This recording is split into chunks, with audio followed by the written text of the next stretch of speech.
Bom dia, pessoinhas. Então, hoje vamos para a nossa aula de artes do dia 17, a diversidade das técnicas.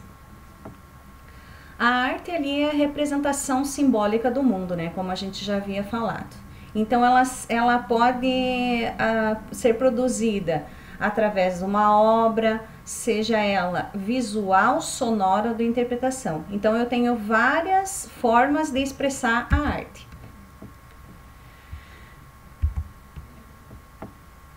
A arte e a obra artística também são manifestadas através da tecnologia, com diversos meios, como rádio, músicas, melodias, fotografia, dança, cinema e televisão, a qual possui um papel importante de difusor de informações artísticas. Então, são diversas formas, né, de representar a arte na dança, música, filmes, pintura. Além de museus, manuscritos, esculturas e pinturas, né? Tudo isso a gente vê, tem a arte nela. A internet também pode ser considerada uma ponte, né? Que faz a ligação entre o público e a arte. Então, se eu colocar um desenho, se eu fizer um desenho e colocar na internet, ele pode ou não ficar famoso, né? Dependendo da minha expressão do desenho que eu tiver. Se eu fizer um desenho, né, que chame a atenção das pessoas, ele pode virar até uma obra famosa. É possível utilizar quase todo o material e técnica para criar uma obra de arte visual, tá? Então, como aqui, né? Esse aqui é na internet, eu tenho uma obra visual e anexei uma foto ali. Né? Então, eu coloquei, na internet eu posso fazer milhares de coisas. Chamadas tradicionais ou convencionais: o desenho, a gravura e a pintura. Embora os três sejam parecidos, a gravura possui uma diferença na técnica utilizada para sua produção. Tá? Podemos utilizar diversas ferramentas para fazer um desenho, como lápis, carvão, os pastéis, crayons, que são os lápis de cera, pena, cola, tinta, qualquer ferramenta para fazer um desenho. Muitos materiais de desenho são à base d'água ou a óleo e são aplicados secos, sem nenhuma preparação. O papel é a base mais utilizada para a produção de desenho, desde a sua criação no século XIX. No século XIV, desculpa. Porém, não é a única. Podemos classificar o desenho em função dos instrumentos utilizados para sua execução ou ausência deles. Então, o desenho e as suas técnicas. O processo pelo qual uma superfície é marcada aplicando-se sobre ela a pressão de uma ferramenta, em geral um lápis, carvão, nanquim, grafite, pastel, caneta, pincel, etc. E movendo-a de forma a surgirem pontos, linhas e formas planas, resultando em uma imagem, chamamos de desenho.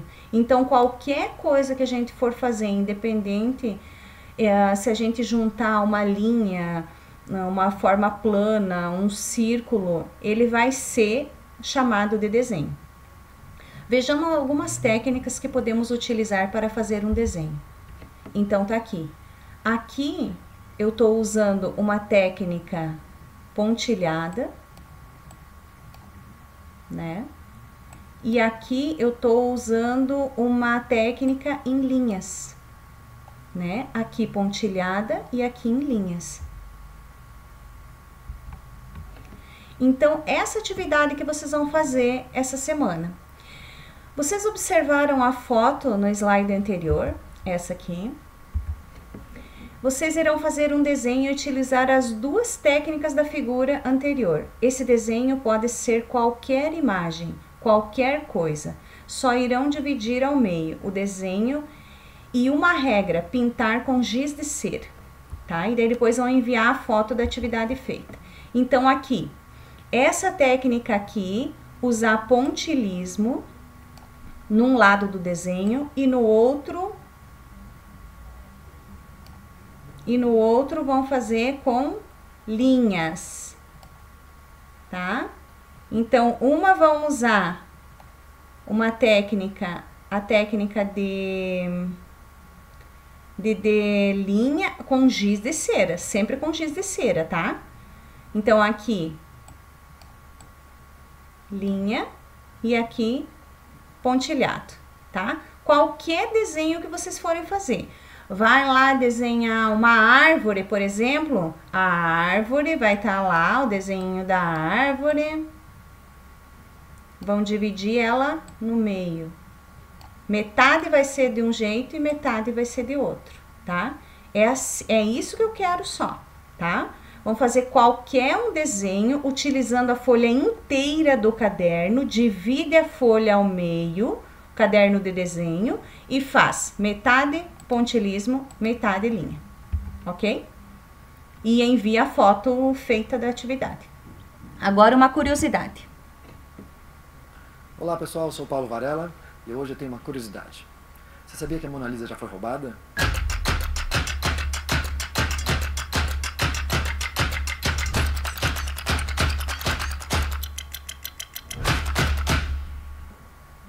Antes disso, eu vou explicar um pouco da história sobre essa obra.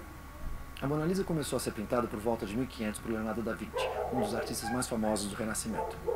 Existem muitas teorias sobre quem é a mulher desse retrato. Geralmente os historiadores da arte concordam que Mona Lisa era uma mulher chamada Lisa Gherardini, esposa de um rico comerciante de seda. Ele teria encomendado a pintura para comemorar o nascimento do segundo filho do casal. Os motivos que fazem dessa tela uma obra tão única são muitos. Primeiro, ela carrega um enorme peso histórico por ter sido pintada por um dos maiores gênios da história. Além disso, as técnicas de iluminação e sombreamento que Leonardo dominava dão a impressão que os olhos da mulher no quadro seguem a gente, independente de onde a gente está. Essa técnica ficou mundialmente conhecida como um efeito Mona Lisa. Bom, agora respondendo ao título do nosso vídeo, primeiro, é importante lembrar que a Mona Lisa não era tão famosa como é hoje. Ela foi roubada em 1911, numa segunda-feira, quando o Louvre estava fechado. Na terça, quando perceberam a ausência da obra, o Louvre ficou fechado por uma semana até que os investigadores pudessem descobrir o que aconteceu. Depois de muitas teorias malucas criadas pelos investigadores ou pelos diretores do museu, só 2 anos depois descobriram o que realmente aconteceu. Um carpinteiro italiano que trabalhava no museu tirou a obra da parede, escondeu debaixo de um uniforme e saiu com ela pela porta da frente. Simples assim. Ah, sim. O fato interessante é que é uma obra pequena. A Mona Lisa tem somente 77 por 53 centímetros. A justificativa do homem para ter roubado a Mona Lisa é que ela deveria pertencer a um museu italiano e não a um museu francês. Bom, ele foi preso. Depois que a Mona Lisa foi devolvida ao Louvre, os franceses compareceram em massa para ver a obra que foi roubada, assim como as pessoas do mundo inteiro. É engraçado imaginar como um roubo ajudaria tanto na divulgação de uma obra ou de um museu. Será que a Mona Lisa teria essa fama enorme se não tivesse sido roubada naquela época? Fala para mim nos seus comentários. Espero que você tenha gostado. Se você quer ler uma matéria completa sobre o assunto, eu vou deixar um link na descrição desse vídeo. Obrigado e até a próxima. Entenderam? Então, assim, como a prof falou, então a Mona Lisa, ela não era famosa. Ela foi feito um desenho ali normal e foi colocada ali na parede, entendeu? Então, assim, por isso que eu falei, qualquer desenho que eu for fazer, se tiver uma expressão, se eu tiver pôr na internet, por exemplo, e ele tiver milhões de compartilhamentos, ele pode ficar famoso. Então, dependente do que eu for fazer, né, o desenho, uma obra que eu criar, ela pode ou não ficar famosa. Como a Mona Lisa. A Mona Lisa não era famosa, ela ficou depois do roubo, né? Ok? Então, tá? Aguardo os desenhos de vocês. Tem alguém aí que não me enviou ainda o trabalho sobre os museus. Eu tô esperando, tá? Ok? Fiquem em casa. Façam as atividades, se concentrem no que vocês têm que fazer, criem uma rotina.